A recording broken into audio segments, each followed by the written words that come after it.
Tanguay Électronique, en première ligne.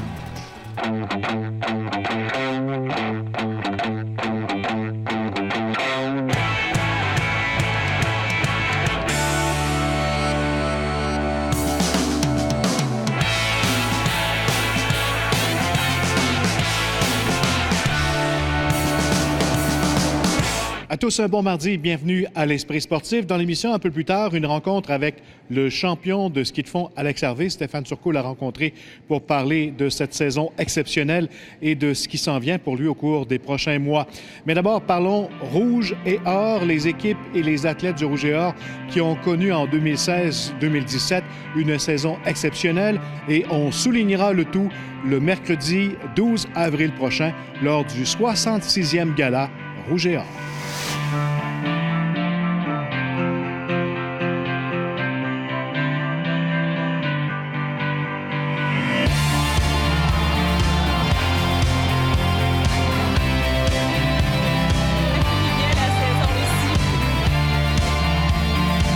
Christian Gagnon, déjà le 66e gala rouge et or et cette année, on parle encore d'une année exceptionnelle qu'on va souligner. Écoute, c'est plus qu'exceptionnel. 5 championnats nationaux pour le rouge et or cette année, au-dessus de 11 championnats provinciaux. C'est incroyable. Chaque année, moi, ça fait 4 ans que je suis ici, je suis toujours impressionné, puis je le suis encore plus cette année. Ça a été des performances remarquables. On regarde un petit peu les athlètes qui sont en nomination. Tous mériteraient de gagner.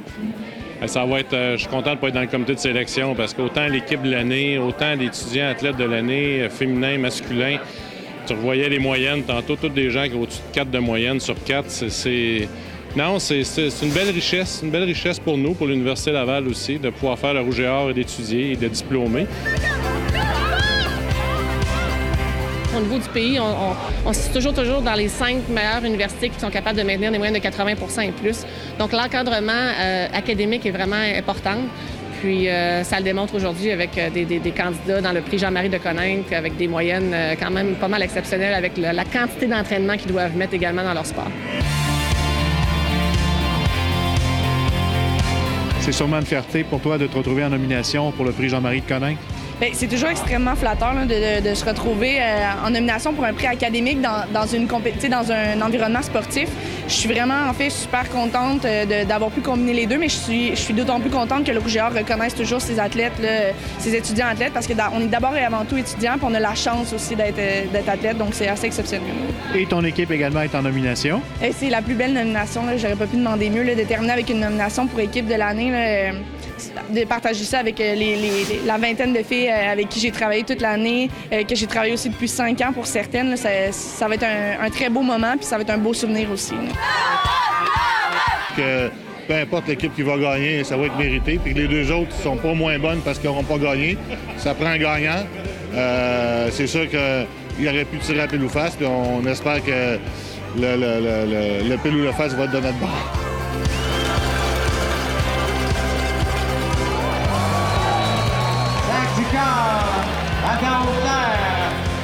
Dans la nomination recrue de l'année, qu'est-ce que ça fait?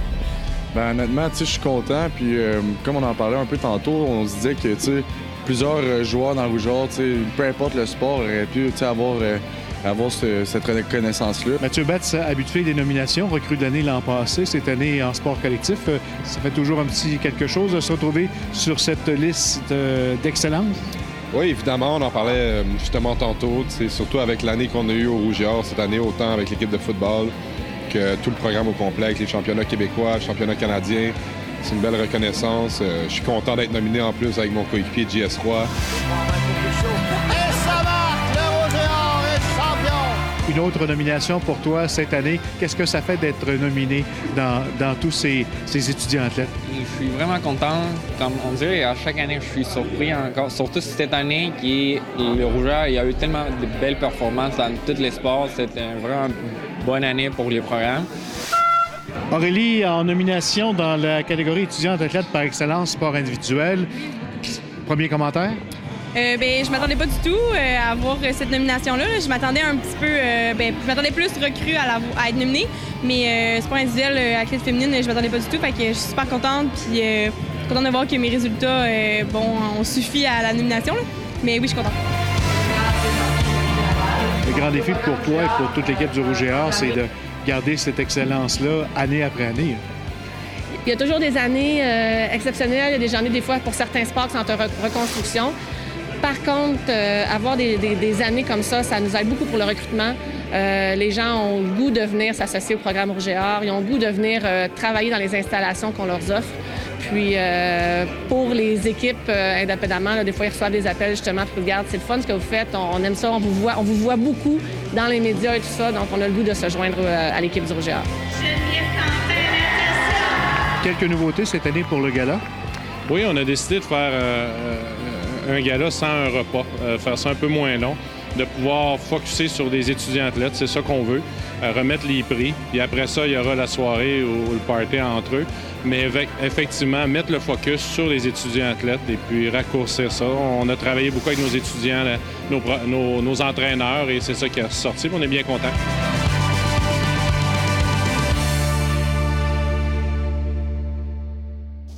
Alors, bonne chance à tous les étudiants athlètes, toutes les équipes en nomination lors du gala Rouge et Or. Après la pause, Alex Harvey.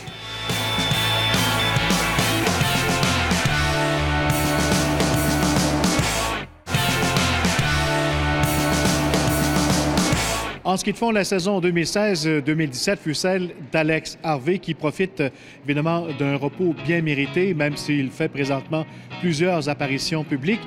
Stéphane Turcot l'a rencontré aujourd'hui pour revenir sur cette saison exceptionnelle et sur ce qui s'en vient pour lui au cours des prochains mois. Aimé sur les plaines il y a plus de 2 semaines, Alex Harvey n'avait pas idée de tout l'amour du public après avoir connu sa meilleure saison en carrière. C'est à l'épicerie qu'il l'a réalisé. Une madame qui j'ai jamais vue au centre de ski, là, je pense pas qu'elle fait bien de sport dans sa vie. Puis elle m'a juste vu, puis elle m'a donné un gros câlin, juste bien comme ça, pas planifié, rien. Ça m'a... Tu te rends compte que là, ma face est un peu plus connue qu'avant. On revoit Alex Harvey qui a repris les devants. Alex Harvey est déjà en mode olympique. Il revient d'ailleurs de Pyeongchang où auront lieu les prochains Jeux. Par rapport à l'hôtel, on reste vraiment dans le village principal, puis on est à 4 minutes de la piste de ski de fond. Fait que nous, c'est vraiment proche. Est-ce que tout te convient pour le ski de la piste des pistes de ski de fond? Oui, le parcours, c'est vraiment un bon parcours pour moi. Le site lui convient. Il devrait participer à 6 courses là-bas et croit légitimement pouvoir décrocher une ou même des médailles olympiques. C'est sûr qu'il y en a 4 là-dedans que je regarde comme c'est des super bonnes chances de médaille. Fait que je pense qu'on peut pas exclure de revenir de là avec plus qu'une médaille, mais en même temps, c'est jamais arrivé qu'un Canadien, qu'un homme gagne une médaille pour le Canada en ski de fond. Fait qu'une, ça serait déjà super. Contrairement à Vancouver et Sochi, où il côtoyait les joueurs canadiens de la Ligue nationale de hockey, cette fois-ci, la LNH refuse d'envoyer ses joueurs aux Jeux. Premièrement, c'est sûr, c'est décevant parce qu'aux Jeux olympiques, tu t'attends à voir les meilleurs de chaque sport s'exprimer, se battre pour leur pays, pour une médaille d'or, c'est sûr. Donc ça, c'est décevant à ce point-là. Je pense que pour les athlètes amateurs des autres sports, surtout les Canadiens, ça va changer le focus peut-être un peu plus sur eux. Mais n'empêche, il était un grand amateur du tournoi de hockey olympique. Moi, je me souviens, à Sochi, on était allé voir la Game 7 contre les Suédois. Puis, on écœurait le gardien Lundqvist, on criait après, puis on tripait, c'était le fun parce qu'on voyait les meilleurs joueurs de hockey au monde se battre pour une médaille d'or. Mais il pourra côtoyer les gars de la LNH vendredi au Centre Bell alors qu'il procédera à la mise en jeu protocolaire avant la rencontre du Canadien, où sans doute des milliers d'amateurs voudront lui faire un câlin, comme la dame à l'épicerie.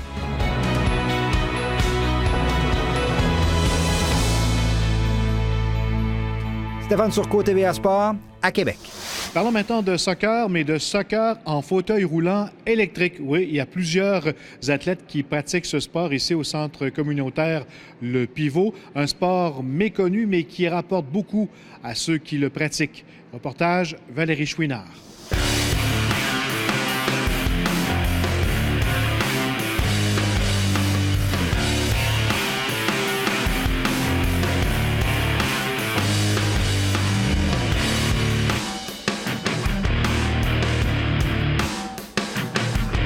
Le foot fauteuil, appelé ici le Power Chair Soccer, en quoi ça consiste concrètement? C'est similaire donc au soccer. Ça se joue sur un terrain plus petit, par contre, mais avec les fauteuils roulants motorisés. C'est le seul sport pour les fauteuils roulants motorisés. et ça se joue à 4 contre 4, donc 3 joueurs et un gardien. C'est semblable au règlement du vrai soccer sur 2 pattes, sauf qu'en fauteuil roulant, évidemment, il y a des règles qui sont différentes.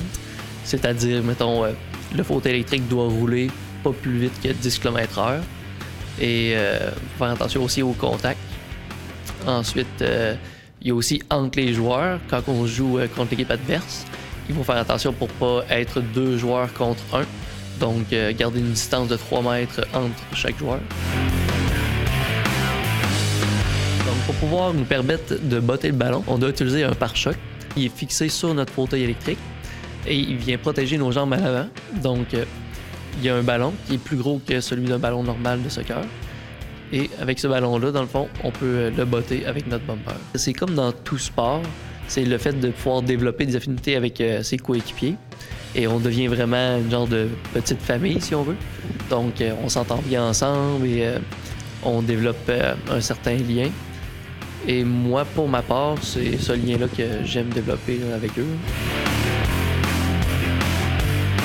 Je vais fêter mes 11 ans de me promener en fauteuil roulant. Avant mon accident, j'ai joué au baseball, j'ai joué aussi un peu au soccer, j'étais un ancien athlète de vélo de montagne, donc on avait un peu, c'est pas tout à fait comme des coéquipiers en vélo de montagne, sauf que toutefois, on vient qu'à connaître du monde et nos adversaires, on développe des liens tout de même.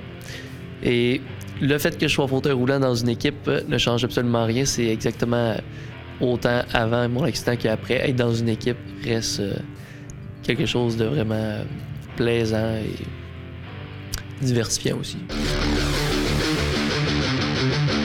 On est en train de développer ce sport-là à Québec. On est la seule équipe. Donc, on a à peu près 8 ou 10 joueurs là, qui sont intéressés à ça, mais on désire le faire connaître. Tous en fauteuil électrique, c'est vraiment une belle partie de plaisir qu'on a. Voilà, c'était l'Esprit sportif pour aujourd'hui. Et croyez-le ou non, on parlera de golf demain. Bye!